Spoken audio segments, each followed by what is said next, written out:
Good day, guys, and welcome to the introduction to programming in C++ of diverse node mobility front and development program. So today we will be discussing chapter 3, part 1, that talks about pointers. Okay, so going to share my screen to you guys here.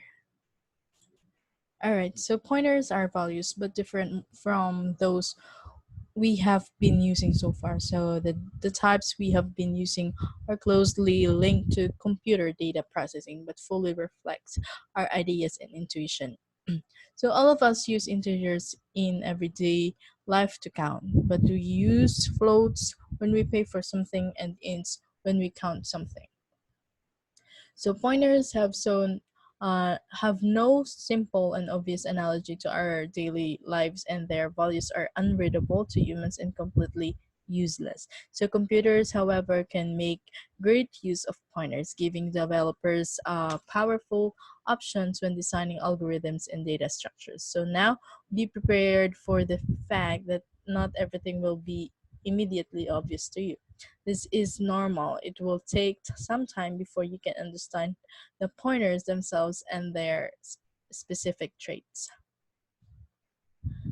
So modern computer memories are large and fast. You probably already know that memory size is expressed in units called bytes. So you probably also know that when you declared any variable, the variable occupies a small piece of computer memory. So far, it has been important for us to know what value is stored in the variable. From now on, we are also going to be interested in where this value is stored, the state of the data. To say it more formally, this attribute is often called the address. We all live at certain addresses, just like every variable lives at its addresses too. Try to get these important differences. So first, the value of the variable is what the variable stores, the address, and second, the address of the variable is informative about where this variable is placed, where it lives. So pointers are used to store information about the location or the address of any other data. We can say that pointers are like signposts. Okay, signposts, they don't say anything about the place itself, but they show us clearly how to reach it. So let us start off with a simple declaration and an equally simple operation. We are going to encounter a few new operators too. So already at the time of declaration, we can see the difference between regular data types and pointer types. Take a look at it. So we have int, then we have asterisk before the variable. So we use asterisk here in a completely new way. It has nothing to do with the multiplication. You may be feeling a bit confused by this, but don't worry, this dual nature of asterisk will become clear soon enough. The C++ language syntax ensures that you will always be able to figure out what meaning the asterisk is being used for in any particular context. This declaration sets up a variable named p. It is not an integer. The asterisk means that p is a pointer and will be used to store information about the location of the data of type int. So the pointers are always used to point to the specific data referred to in the declaration. So the C++ language may use so-called amorphous pointers too, which can be used to point to any data of any type. But we are going to discuss them at the very end of our story. What is the type? The variable p. There are few answers identically in meaning but considerably different. So first, we can say that the p is a variable of type pointer to int. Secondly, it can be p is a variable of type int, asterisk where asterisk reads simply as asterisk. So how do we assign a value to the pointer variable? So we assign a value to the pointer? Of course, in the same way that we can assign any value to any variable by using the equals operator. A more important question is which values are we allowed to assign to the pointers? Using a literal is not an option. The compiler won't allow you to write something like this before because firstly, the C++ language syntax does not allow it, and secondly, if you know what is stored in the computer's memory, um, at the address 148324 here, then you are clairvoyant and computer program is just a waste of your time. Computer programming is just a waste of your time. So there is one distinctive exception. You can assign 0 to the pointer available. Doing this doesn't annoy the compiler. So a pointer that is assigned a value of 0 is called a null pointer. So as in the Latin, nullus means none. Such a pointer does not point to anything. It is like a signpost with all the writing removed. It still exists, but with no purpose to the wanderer. But despite all appearances, this pointer can be very useful and sometimes even necessary. So, due to the fact that assigning a value to a pointer sometimes causes misunderstandings and mistakes, some may confuse the pointer with a variable of type int. There is an unwritten agreement that developers avoid assigning null pointers.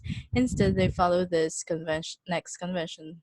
Instead of writing 0, you can say a null, all caps. The null symbol is actually equals to 0. It looks like a variable, but you cannot modify its value. It is so called a macro. We will tell you about it in lesson 8. The same convention also says that null should be assigned only to pointers. It is a matter of care and elegance of the programming style. We have one caveat. If you want to use a null symbol, you have to include the header file name C string or any other header file which includes C string itself. One of them is iostream. The null symbol is defined there. So how do we assign any meaningful value other than null to the pointer? We can assign the pointer with a value which points to any already existing variable. To do that, we need an AND operator or ampersand operator called the reference operator. This is a unary prefix operator and has nothing in common with the binary and bitwise operator. The operator simply finds the address of its argument. So we have P is equals and I. So ampersand here doesn't have nothing to do with bitwise operator, just like and or ampersand. It is what we call reference operator. This operator finds the address to its argument, where the argument is I. After completing the assignment, the variable will point to the place where the I variable is stored in the memory. We can do it like this. So as you can see in the illustration, we have the assignment of the P variable point to the place where the I variable is stored in the memory. So if you assign a null to the pointer, it will look like this. From now on, the P pointer points to the neither I variable nor any other variable.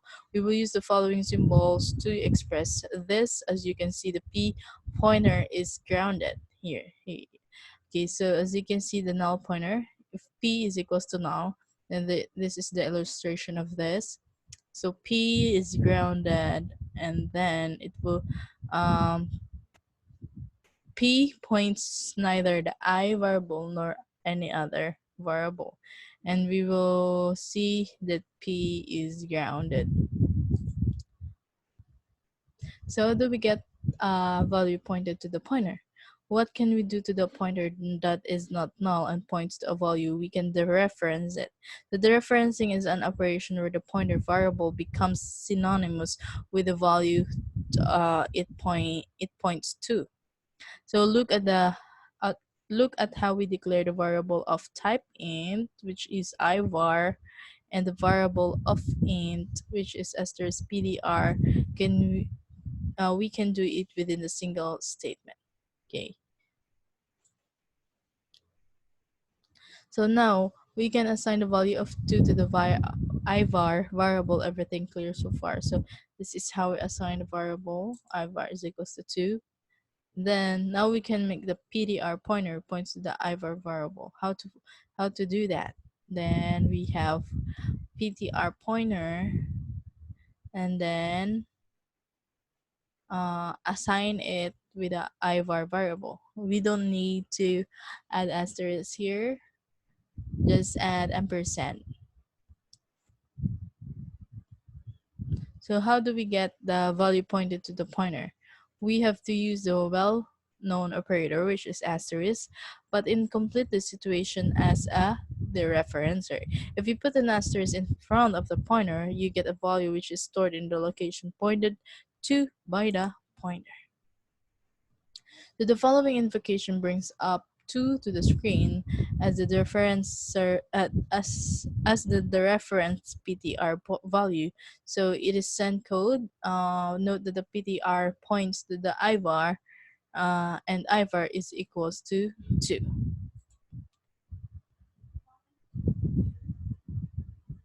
So how do we get this? How do we set a value pointed to by the pointer?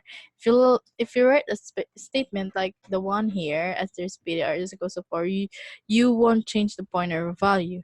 You will merely change the value pointed to by the pointer instead. Pay attention to this important difference. Okay, so that is different, guys. So how to get a value pointed to by the pointer?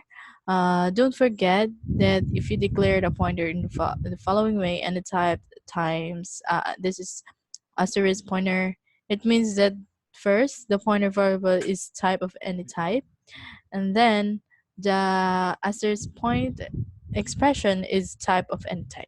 So notice that the placement of the asterisk is both cases. Also, don't forget that the referencing null pointer is strictly forbidden, and this leads to serious problem very quickly. So the size of operator is distinguished by its appearance. The operators we have encountered so far are coded as single characters or digraphs. This new operator looks like a variable, right?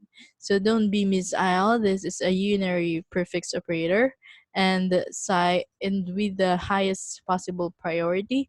There is another difference too. A typical operator requires a value as its argument, and usually changes the value in certain ways.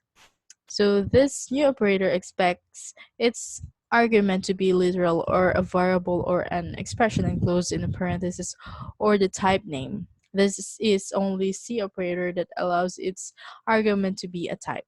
The operator provides information on how many bytes of memory its argument occupies. The name explains purpose. It is here. So size of, no space. So the size of is not only an operator, but it is also a keyword. So variable I will be assigned a value of 1 because the char values always occupy 1 byte. So note that we can achieve the same effect by writing I is equals to size of then char. So you may not use parentheses when the argument is a literal or a value, but you do have to use them when the argument is a type. So instead of writing I is equals to size of C, you can write this I is equals to size of and then char. So as you can see here, the I has a value of 1. Why? Because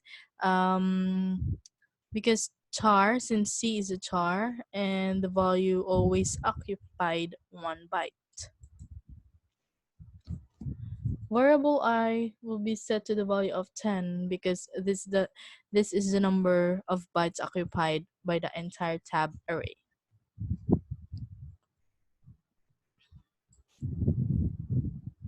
So variable I will be set to the value of 1. Can you figure out why? Okay, so we have here. Okay, so as you can see, we have tab 1. Of course, this is only 1, right? So the value of it is only 1.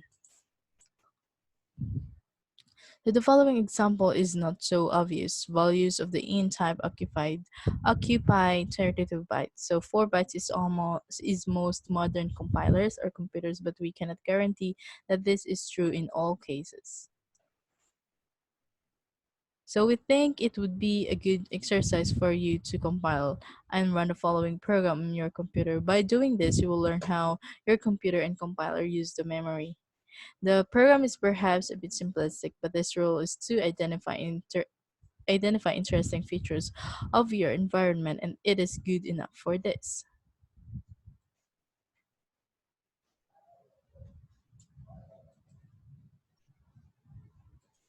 So guys, going to copy this up and paste it on our online IDE. So here, if I run this code, then here what we got. Here's what we got. This computing environment use 1 byte for chars. Okay, so it is the size of char, 1 byte. Short int, 2 bytes. For ints, we have 4 bytes. We have 8 bytes for long, 4 bytes for float, 8 bytes for doubles, and 1 byte for bulls, and 8 bytes for pointers. Okay, so here's what do pointers and arrays have in common? Well, a lot. Let us start with an important definition. If there's a name of an array without indices, it is always a synonym of the pointer pointing to the first element of the array. So how does it work? So we have declared a pointer to int and the three-element array to the type of int. So the two assignments that follow the declaration will set PTR to the same value in other words, the following comparison is always true. So a is equals to and r 0 here. So we have int asterisk PTR, we have array 3 element of array arr. PTR is equals to and arr 0, and then PTR is equals to arr. This is a diagram that illustrates the effect of the assignments. The pointer's arithmetic is significantly different from the integer's arithmetic, as it is relatively reduced and allows the following operations only. First, adding an integer value to the pointer giving a pointer ptr plus into ptr. Second, subtracting an integer, how to do that value from a pointer giving a pointer ptr minus int and then to ptr. Subtracting a pointer from the pointer giving an integer ptr minus ptr to int. Comparing two pointers for equality or inequality, such comparison gives a value of type in representing true or false. So PTR equals to PTR2 int, and PTR not equal PTR2 int. Any other operations are either prohibited or meaningless. These are the only operations you can use. So let us discuss briefly what is happening to a pointer that is subjected to one of these operations. We will follow our review assuming that the following declarations and assignments. So here, int asterisk ptr1 asterisk ptr2 array 3 and then I. ptr1 is equals to array. At this point, ptr1 points to the first element of the array.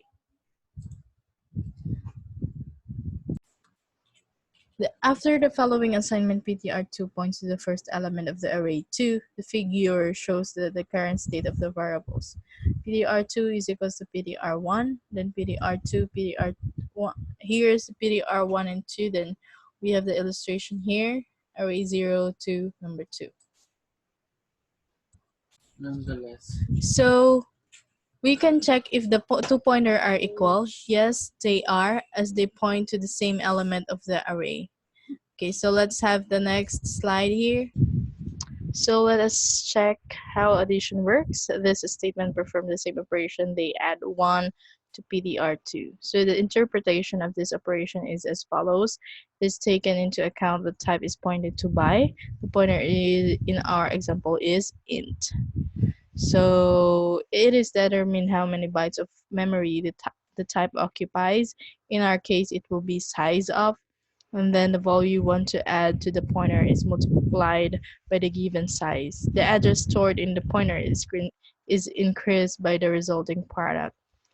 In effect, the pointer moves itself to the next int value in the memory. The effect of the increment is shown in the diagram here. So as you can see in the illustration, that is how we illustrate this expression. So what would happen if we needed add if we added 2 instead of 1? In this case, the PDR2 would increase by and PDR2 would move through 2 in values and point to the third element of the array, namely array 2. Here it is. So the comparison is PDR1 is equals to PDR2. It is obviously false. While this one, PDR is not equals to PDR2, is true as both pointers point to completely different data.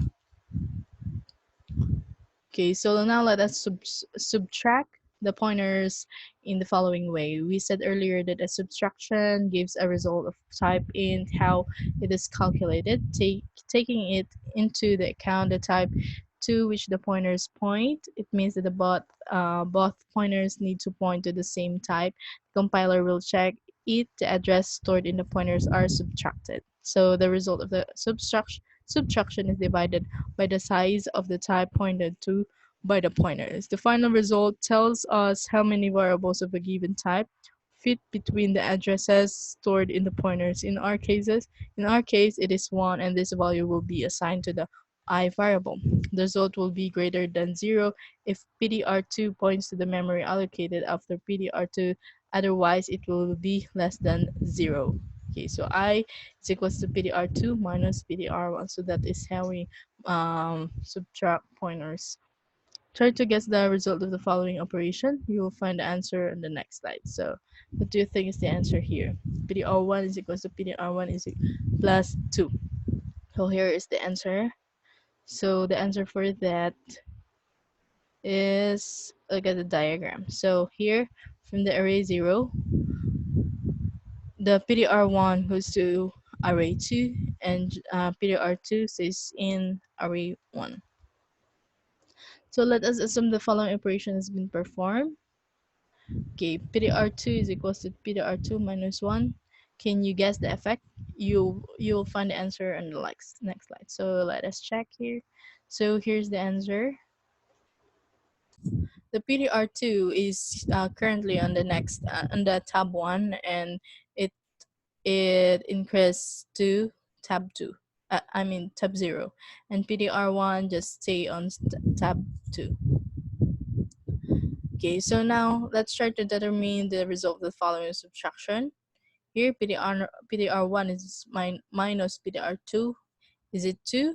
Yes, it is. So good job. All right, so now let's talk about declaring and defining function. A function declaration is intended to inform a compiler about the function's name. It is its return type and type of the parameters is, if any. Generally, form of function declaration or function prototype. We can use these terms interchangeably. Is here on the right. So we have return underscore type, function name, and then parameter list inside the parentheses.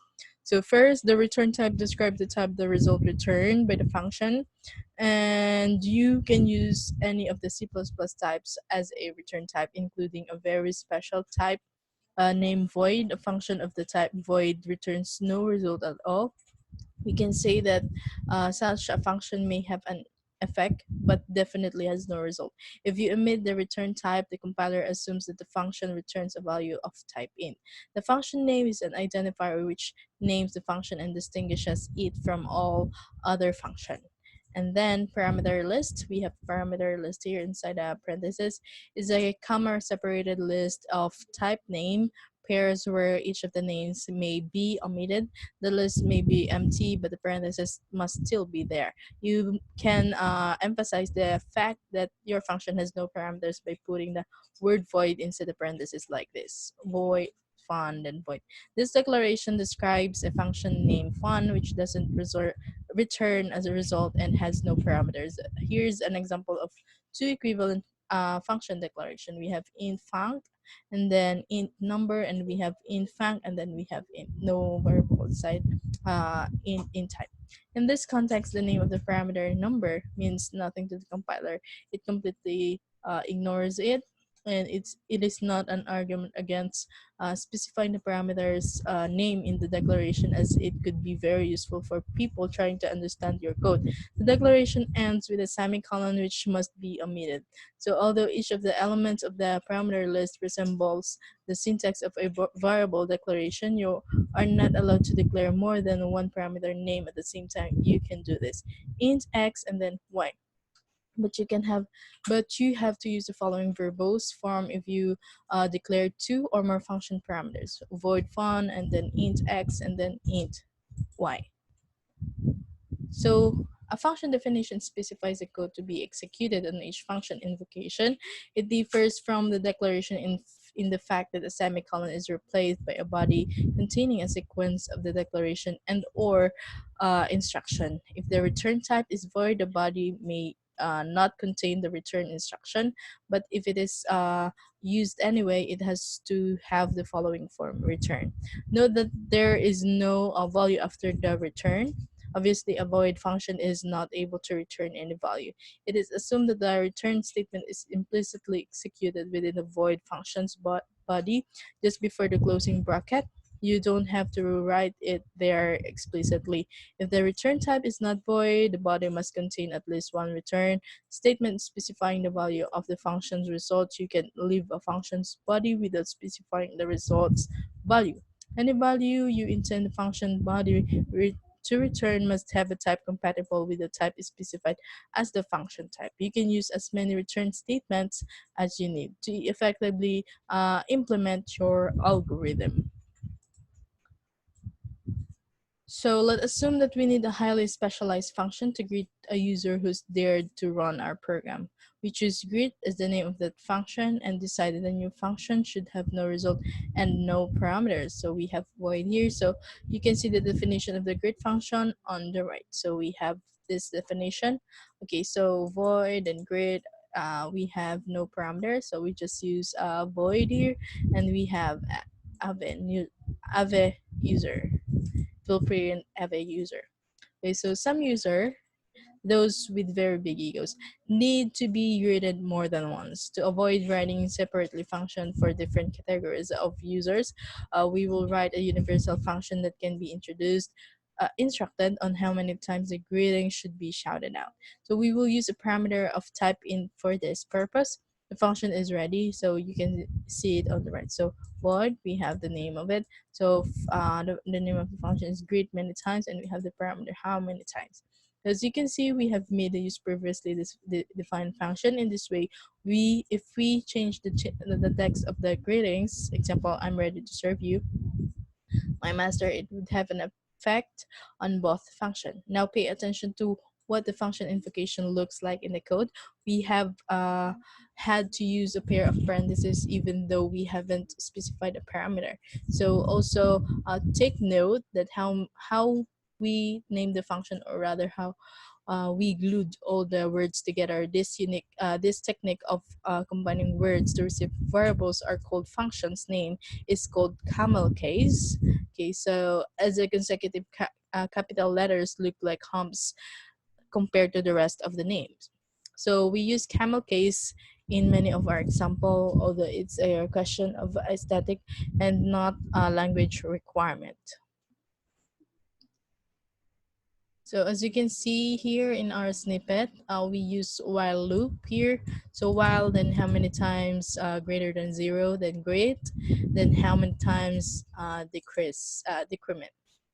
Okay, so now we are going to show you a complete program demonstrating the functioning of our functions. The program adds a user for the size of his or her ego and responds with an adequate greeting. The size of the ego is measured in meters. So apologies to all users of imperial units. So look at how we send the actual parameters values to invoke a function. Try to imagine how the actual parameter replaces a formal parameter within a function.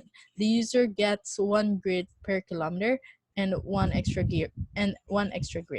So here, if we are going to get this code or download this code and enter to our or copy and paste it in our IDE or our NetBeans, you can get the result just like I'm going to use the Edge of Interactive. So this is an online ID.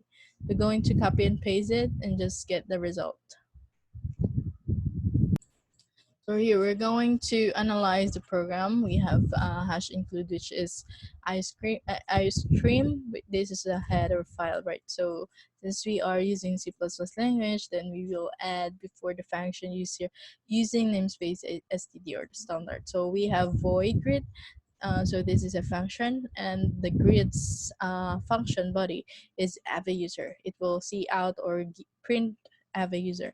So we have another function here, grid many times. So here we have a parameter how many times, and then while we use while loop, and how many times is greater than 0, and then grid how many times. So as you can see, we use grid function here, right? So the grid function define to print ava user, and how many times we are going to decrement it.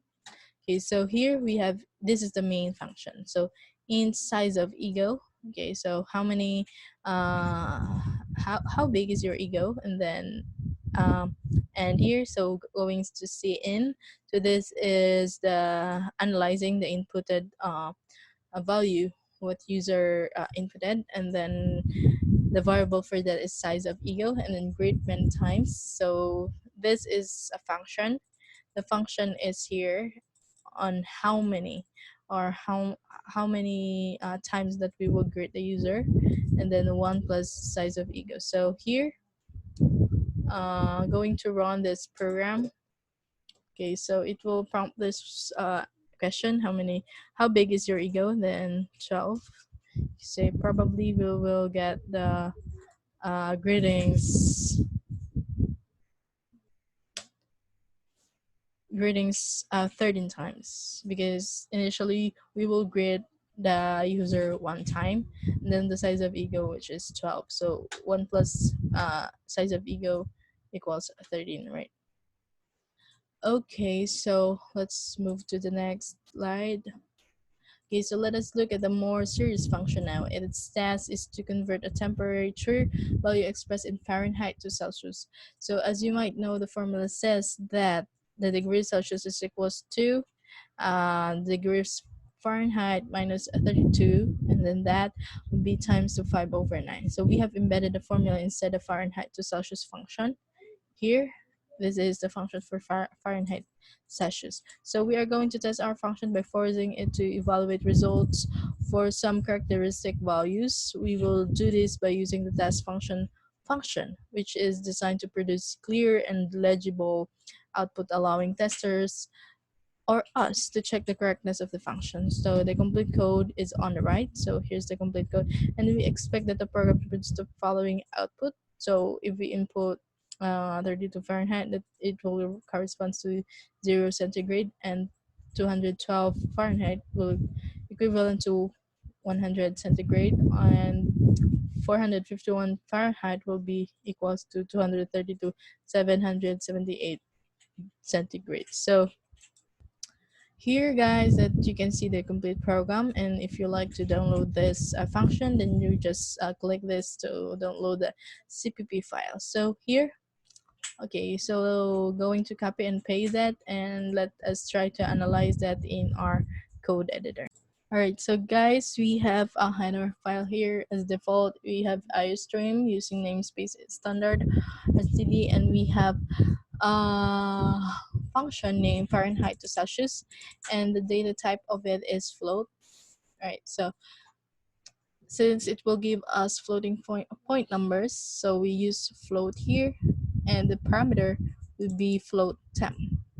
Okay, so the return is temp minus 32 times 5.0 divided by 9.0. So initially, this is the formula in getting Fahrenheit to Celsius.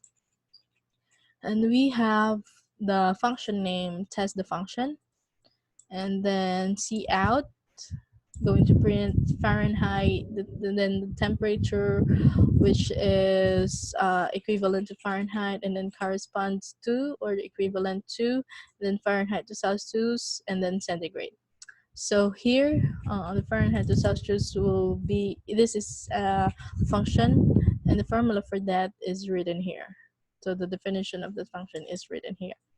So here's the main function. So take a look.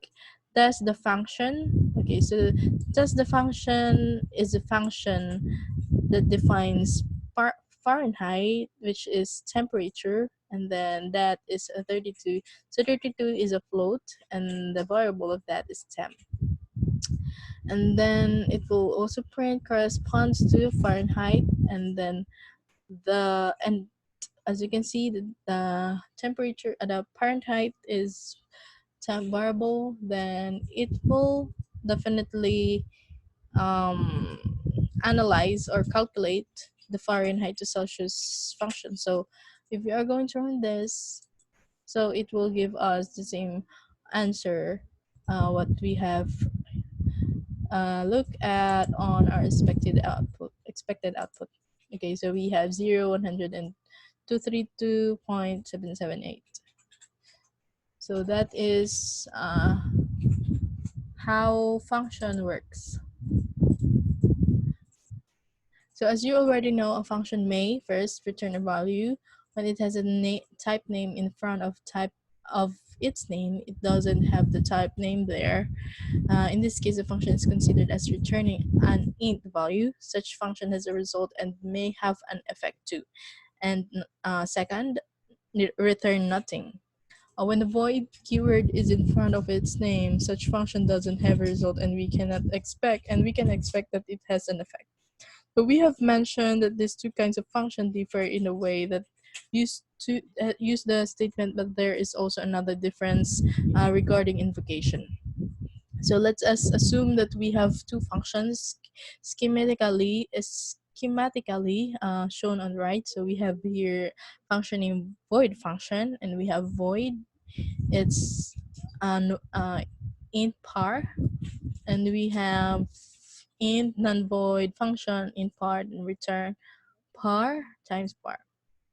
So note that the only acceptable form of the void function invocation look like this. So void function and then 2.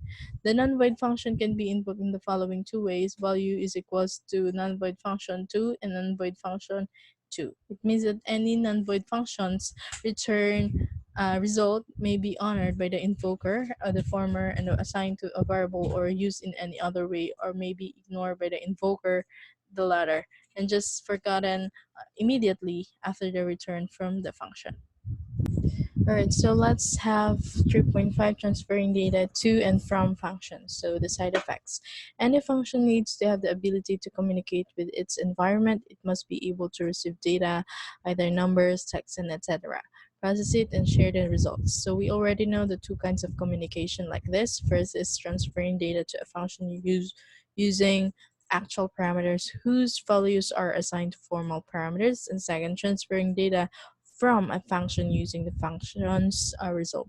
Note that the only one value may be transferred by such mean because the syntax of the return statement allows you to specify only one value. We have said before that the variable defined inside the function's body can be neither used nor accessed from outside the function. Furthermore, there is a special kind of variable called a global variable. Global variables are declared outside any function and thus are accessible for all functions declared in the same source file. Note that the variable declaration has to precede the function definition in order to be recognizable by the function. Global variables allow functions to get and to provide data of any kind. If a function modifies any global variable that is not using any other mechanism of transferring data, we said that this function has a side effect. Side effects, although useful, sometimes are not recommended and are considered a sign of bad programming style because they make the code difficult to understand. Take a look at the code in the right. So let's analyze this. So as you said earlier, that the global variable is declared outside any function, whether it is main function or other functions. So here, as you can see, the global var, this is a global variable, is not declared inside the main function, or rather here in the function. So the globe var is a global variable. Its declaration is not contained in any function. The function increment the globe var upon every invocation. We can say that a globe var is used to count func's execution. So note that the main function makes use of this variable too, although it doesn't modify the variable's value. For this reason, we assume that the main function doesn't cause side effects. So we will avoid using side effects in the future example. Treat them only as a possibility, not a routine. So the global variable may be used not only in the main function, but we can use them both.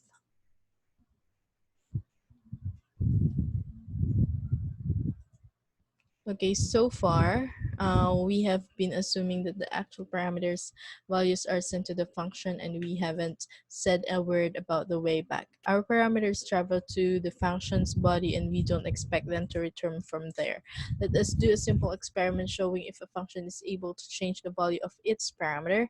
Now take a look at the code on the right. So here, as you can see, passing the parameters by a value. Okay, here's okay, let us try to run this program. All right, so as we analyze this, okay, so as you can see here, we have, am I able to change my parameter function? Okay, so the function of this is to print this dashes, and then I have got the param, and then uh, this would be increase since param increment, and then I'm about to give back, and then another dashes. So here we have the main function. So the first is, since the compiler will show us or mainly compile the main function, so the first thing that the console will give us is var is equals to var, which is equals to 1, and then am I able to change my parameter will be run, so that this function body is dashes, and I have got a param which is equivalent to var right here. Okay, so going to run this one. Okay, so I have got one, and then from increment.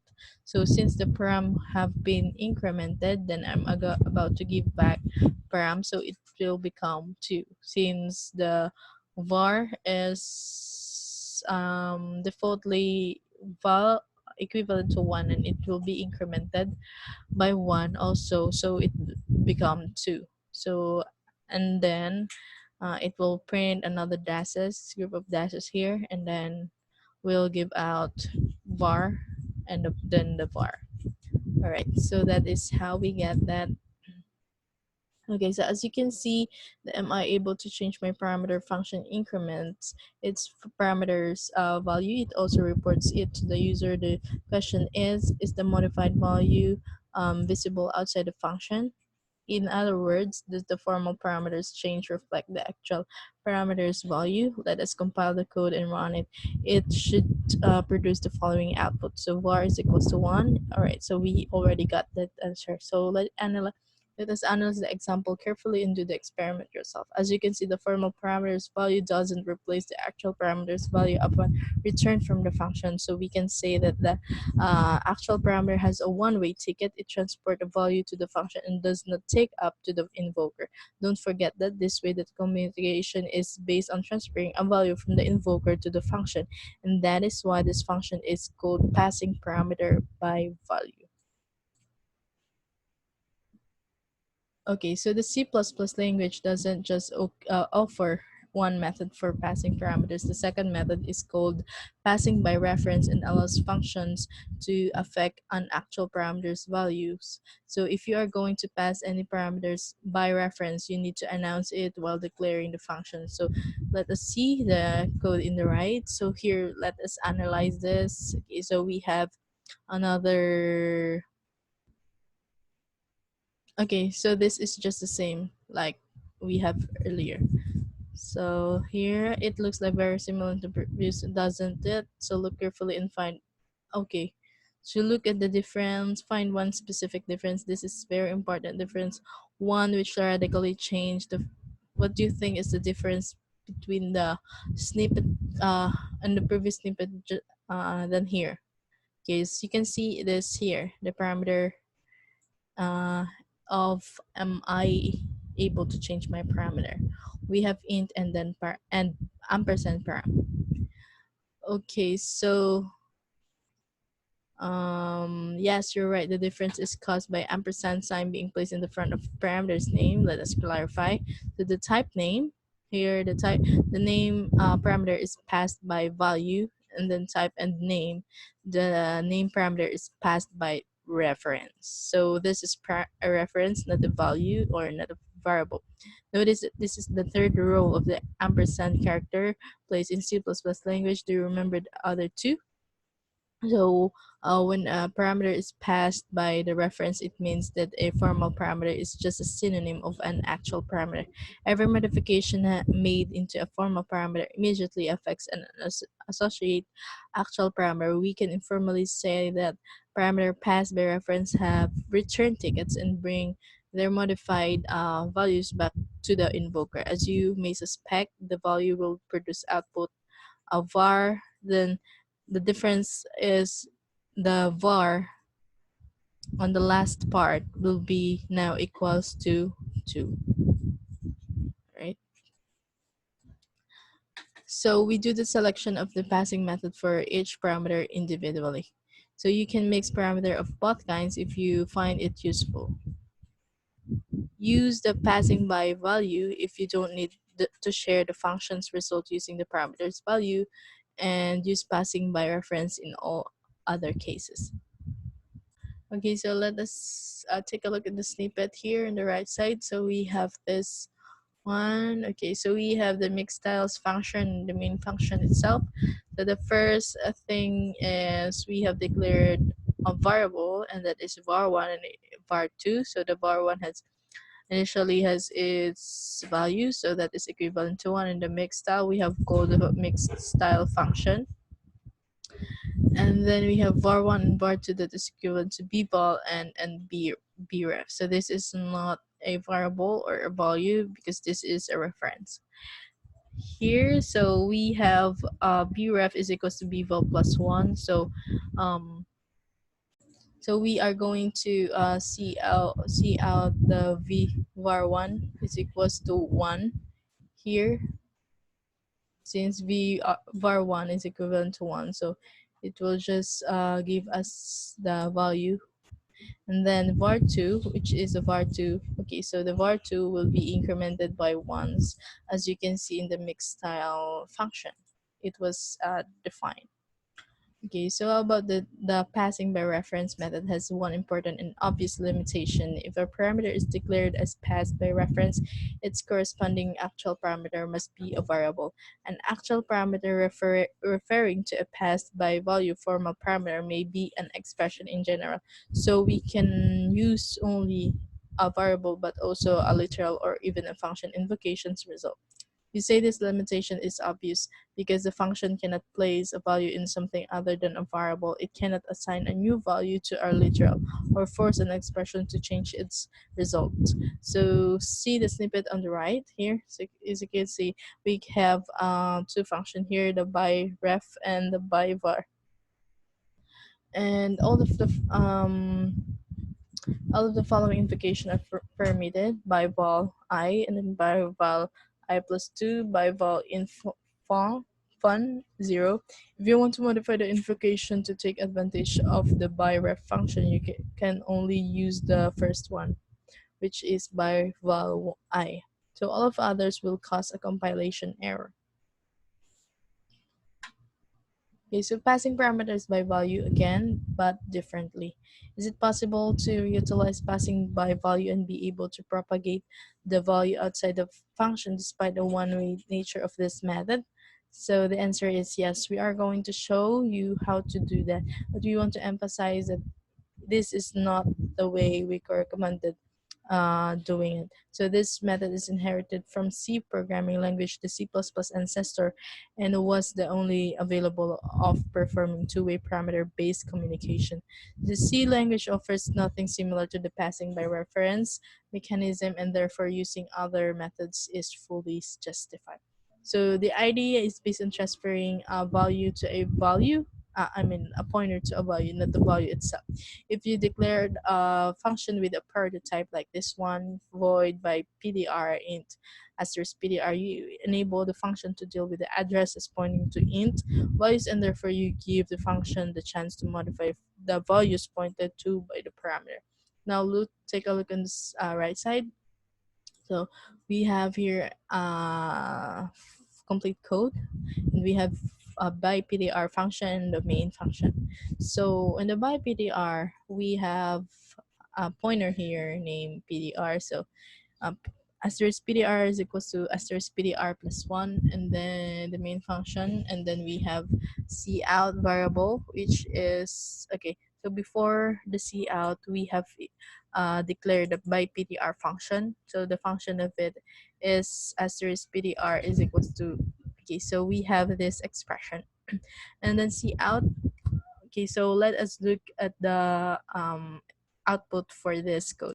So here, guys, as you can see, we have the by PDR pointer. So it is nothing to do or going to print out. But here, as you can see in the cout, the variable, which is the variable, it is the updated one, and the variable defaultly have a value of 1. And if we are going to increment it, it will become 2. So if you're going to run this, the example code will produce the following output. So here variable is equals to 2, and I already tried it via the online ID on our Edube Interactive. So here's the output, variable is equals to 2. All right, guys, so that concludes the chapter 3, part 1 of the diverse node mobility front end development program. So thank you, and goodbye.